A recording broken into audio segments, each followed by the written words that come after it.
Hi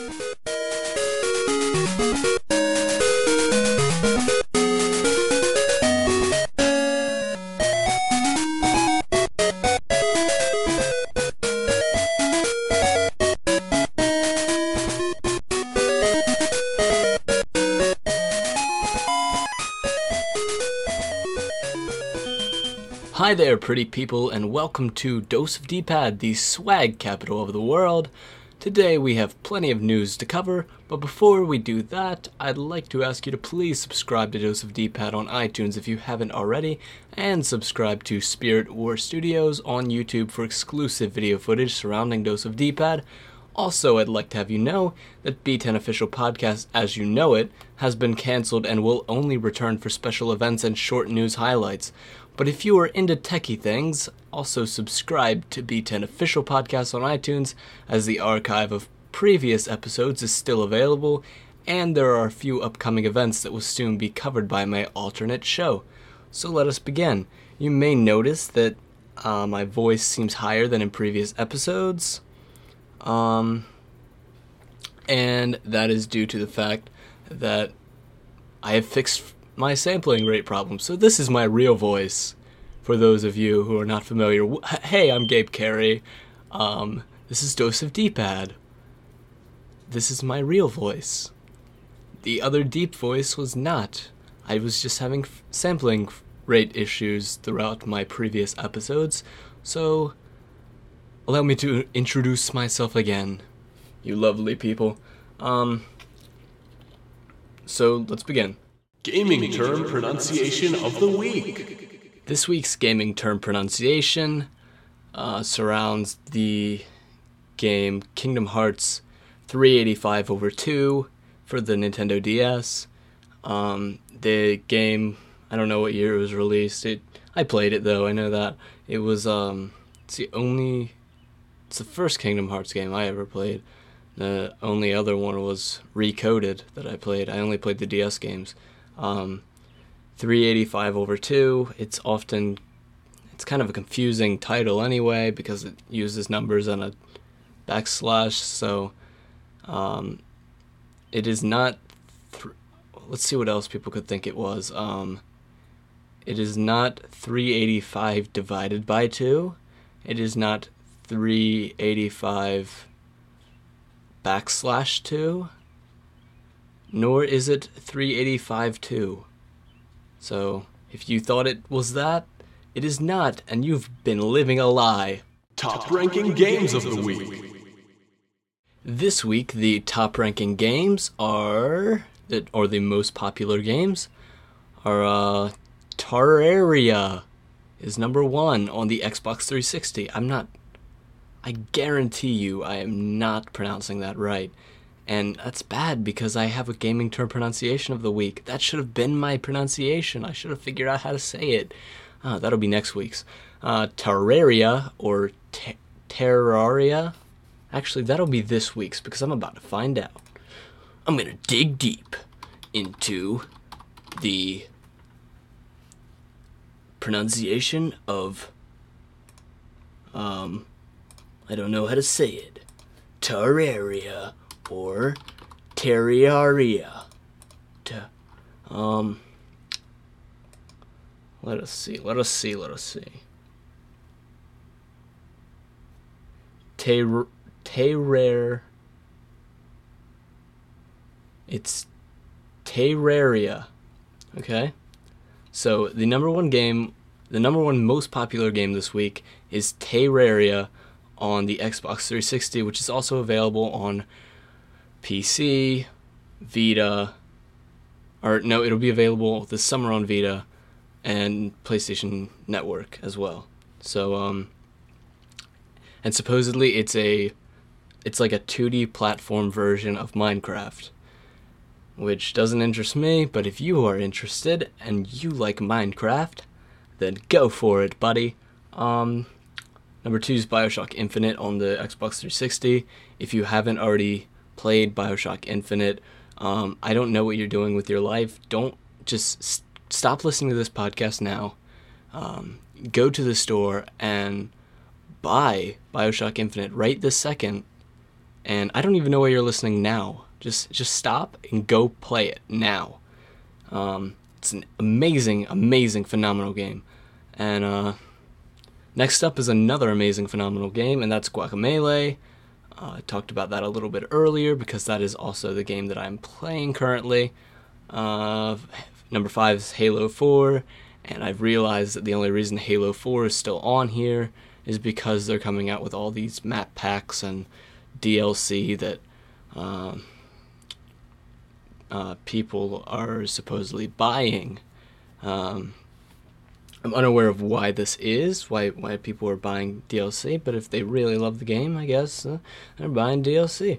Number 6 is God of War Ascension on PS3. Number 7 is Bioshock Infinite on PS3. Number 8 is Gears of War Judgment on the 360. Number 9 is Monster Hunter 3 Ultimate on 3DS, which is, I guess, not surprising because I guess Wii U's not really that popular, but the game is also available on Wii U. Number 10 is Tomb Raider for the Xbox 360. Completely unrelated world news. This week on Completely Unrelated World News, we are going to touch on a slightly controversial subject, which is gun control. Hooray! The topic is background check deal boost odds for gun control bill. And this article, I don't know where this article's from. Sorry for not crediting anyone with this, but 2 key senators announced a breakthrough deal on Wednesday to expand background checks for gun buyers, boosting prospects that the Senate will approve at least some of President Barack Obama's proposed gun restrictions. And I don't understand why people would ever disagree with the fact that, or with the idea that people who are potential gun buyers should be checked of their background first. I don't see why that's a big deal still. Like, I think it's pretty universal that no one wants a mass murderer to be able to buy a gun. And not saying that they are right now able to buy guns. I'm sure they're not, because they're probably in jail or dead. But I think it's inevitable that eventually we get stronger gun control to prevent people from committing shootings, and that's fine. I don't understand why anyone would oppose this. Why anyone would say, hey, I don't think people should get background checks if they want to buy a gun. I think anyone should be able to buy a gun. That's a great idea, especially if they have a sketchy background and they live near a school. Listen to yourselves, you sick, disgusting people. Love you. Stop! Vita time! This week, the Vita has been fairly popular, which means that maybe my segment Stop Vita Time will be popular. So let's discuss. Number 1, Batman Arkham Origins Blackgate will be available on Vita and 3DS on October 25th, the same day as its console counterpart. I hope that doesn't sound racist, but if it does, I have black friends. That is the white man's excuse for everything. Batman Arkham Origins Blackgate will be available on Vita and 3DS on October 25th, the same day as its console counterpart. I hope they don't expect sales, because Assassin's Creed 3 Liberation did the same thing last year. Released the same day as Assassin's Creed 3, the console version. And I think they could have seen a lot better. Actually, Liberation sold pretty well, but probably could have sold better if it wasn't overshadowed by the console version. So that's something to think about, WB Games. Number 2.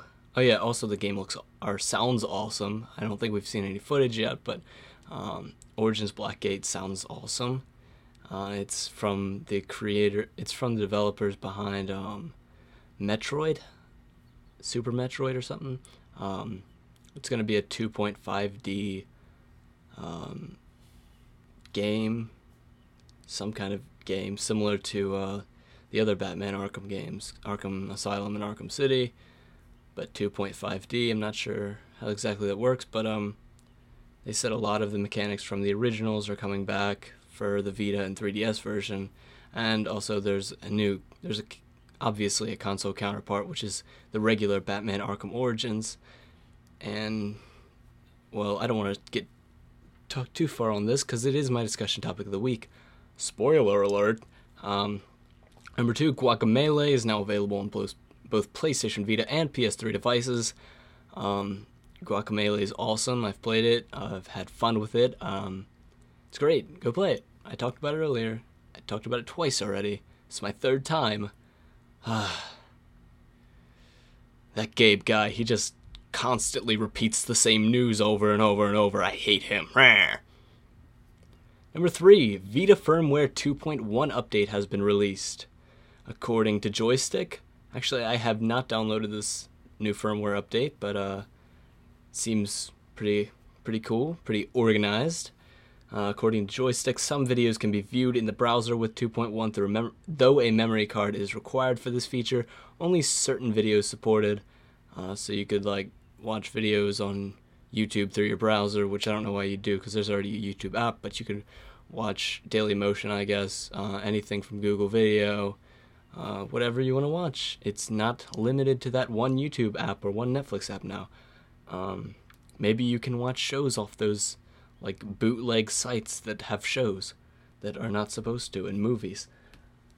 Email has been tweaked as well, and PlayStation Plus members can update PlayStation Mobile software and upload game save data automatically to the cloud through 3G. Finally, a new mute feature in 2.1 allows you to automatically silence your PlayStation Vita speakers and pause your music when a headset isn't in use, which is cool because my phone can do that too. And I don't think it said it in this in this section, but also it allows you to create folders and organize your apps into folders. So that's cool because my Vita's interface is a little messy right now, so it does need to be organized. Number 4, Tearaway will release for PlayStation Vita on October 22nd. That has been confirmed, and I'm so excited because that's one of my most anticipated games of the year. It's in my top 10 anticipated games of the year. And I think it was number 2 or 3, so I believe it was 2. The Last of Us was number 1. I would have changed that if I had been into BioShock at the time when I created that list. But and it would have been BioShock Infinite for number 2 and Tearaway for number 3, but Tearaway looks awesome. So it's from the creators of Little Big Planet, if you're not already aware, and it's they're trying to do something different, but it looks exactly the same, but with new looking characters and all these cool little touch gimmicks with the back screen, or not the back screen, the rear touchpad on the Vita. And it looks awesome. Look up the trailer. The trailer is so amazing. I love the music on it. It's so cute. Dev Quotes. Dev Quotes is a more confusing segment, I guess, for people because not everyone knows not everyone knows that dev means developer. So for those of you who are unaware, dev means developer, and these are quotes from developers each week. This segment used to be called Devidiocy, which was idiotic developer quotes, but there's not always idiotic developer quotes. Surprise, surprise there. But this week, I'm going to be talking about a guy named Chris Morris, who has said that Xbox being always online, maybe it's not so terrible. There was a guy on Twitter earlier this week that he was a creative director at Microsoft, or actually it was last week. I was supposed to talk about it on B10 Official Podcast, but I never released B10 Official Podcast, so I'm talking about it on here. And Xbox. This guy, this creative director at Microsoft, he tweeted a bunch of really rude, idiotic things. He could have been my Devidiocy thing, but he's not a developer. But he was like saying stuff about people's mothers and such. No, I'm kidding. He was making fun of people who do not have access to the internet and want consoles, and basically saying that a console requires the internet to function properly, which is completely untrue. And so this guy is defending him, and by saying that Xbox being always online, it may not be so terrible. And he says he actually wrote this article in which he's talking about himself, but he said, as an industry, we needed SimCity. This is actually Christian Svensson, senior vice president at Capcom. And he said, as an industry, we needed SimCity to get it right, and we need Blizzard to get it right, and there are reasons that needed to happen for the sanctity of our revenue streams. Network-based service models are crucial to our business moving forward. If we cannot provide a level of service appropriate and we continuously disappoint, we create continued ill will from customers. Even when there's a single time, it's going to be viewed as skepticism and waiting for people to get burned. So, I don't think a console should require the internet to get online, because it just doesn't make any sense. It doesn't need the internet to get online. The only reason they're doing this is to fight piracy and to make sure everyone is using their services, and yada yada yada. But I don't think this is necessary. The PlayStation 4 is not going to do it. PC doesn't require the internet to use it, no matter how you argue that. It doesn't. There's an offline mode on Steam, and you don't even have to use Steam to use your games. So why be forced to use the internet? What if your internet's down? You can't play games? That's all I want to do when the internet's down, is play a game, because I can't write, I can't make videos, I can't do any of that stuff. Why can't I just chill back and play a game? Because I just want to play a game when the internet's down. What's wrong with that? Are they trying to combat that with this approach? Who knows? But I think if Microsoft forces people into their services this time around, it's not going to end well, especially if they're still charging the $50 that it costs per year to subscribe to Xbox Live Gold. You get free online on PlayStation as well. So your move, Microsoft. You also lack the exclusives. You're inferior right now, and you're getting arrogant and deciding to do things that Sony would have done a few years ago. So don't do that, because it's a horrible mistake. Discussion topic of the week. This week I actually have 3 discussion topics of the week, and so I'm going to talk about each briefly, and then I'm going to close the show. My first is actually, I've already discussed this. It was supposed to be the Xbox 360 always online tweets, but I already talked about that. So there's actually only 2. The next one is the new Mewtwo form. As many of you know, there's a new form of the Pokemon Mewtwo, which has been announced for Pokemon X and Y, which is releasing this October. A lot of controversy surrounding this. A lot of people grew up with the first generation of Pokemon, which consisted of Mewtwo, and it's not going over well with fans. I think it's cool. I think it's an awesome design. I think they could do a lot with this in terms of the story in X and Y, and I think they could... that was weird. X and Y? X and Y, and I think there's a lot they could do with the design. Apparently, it's also going to appear in an upcoming Pokemon movie, so that's cool too. I have no problem with this. I think bringing back the first generation Pokemon and altering them and including them in this new generation is cool and nostalgic. I think it's fun, especially for the people that are older, even though the people that are older are the ones opposing it. But you got to think, Pokemon Company's main audience now seems to be the older crowd, the people that grew up with it, that are still enjoying these games and these shows, and not as much the shows, but these games. And some people are still playing the card game, and some people are doing their own thing as far as Pokemon's concerned, but it seems to be the main target audience now, and they're just trying to appeal to you guys, okay? Just chill out. You can have your old Mewtwo, you can have the new one too. You can embrace the change. Embrace change. Don't criticize it, embrace it. Change is great. And my last topic is, will Batman Arkham Origins survive without Rocksteady? Sure, it has potential. WB Games is working on this directly now. WB Games Montreal, to be specific there, but I think it has just as much potential as the original Batman Arkham Asylum. Think back, no one knew who Rocksteady was. They developed one game before Arkham Asylum, so why not give WB Montreal a chance? People are already prematurely writing off WB Montreal and not giving them any chance to redeem themselves with this new prequel. And I think it could be really cool.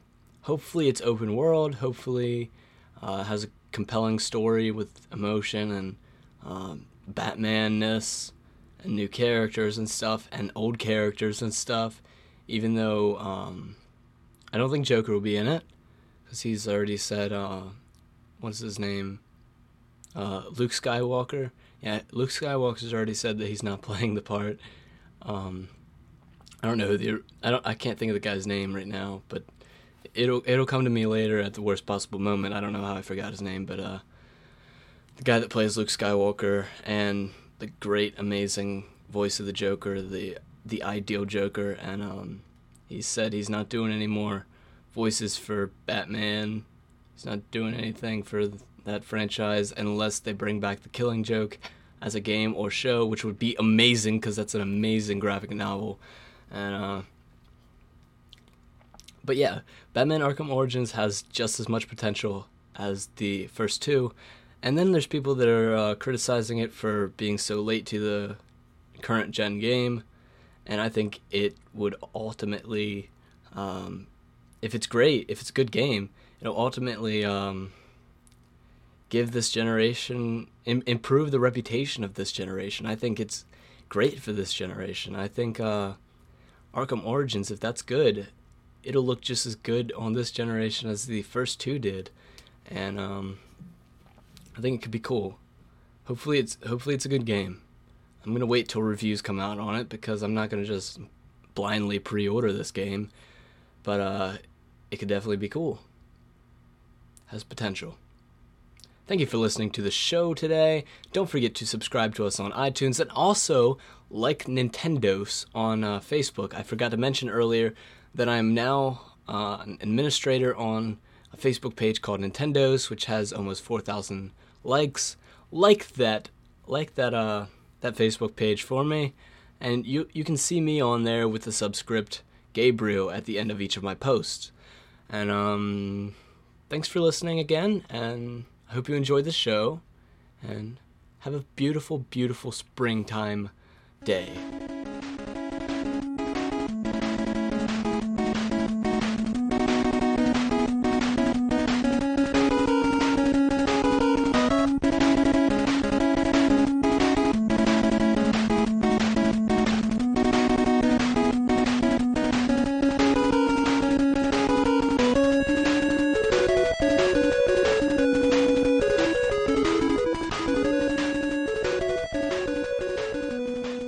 Simply can't get enough D, and by that we mean D-pad, throw us a like at facebook.com/doseofdpad with no hyphens, spaces, or capital letters, and possibly even underhand toss us a follow on Twitter at doseofdpad, same grammatical rules as Facebook. And when you're done with that and still need a higher dosage, punch us in the face with a good old subscribe on YouTube at youtube.com/spiritwarstudios. That's youtube.com/spiritwarstudios. Thanks. Swag capital of the world.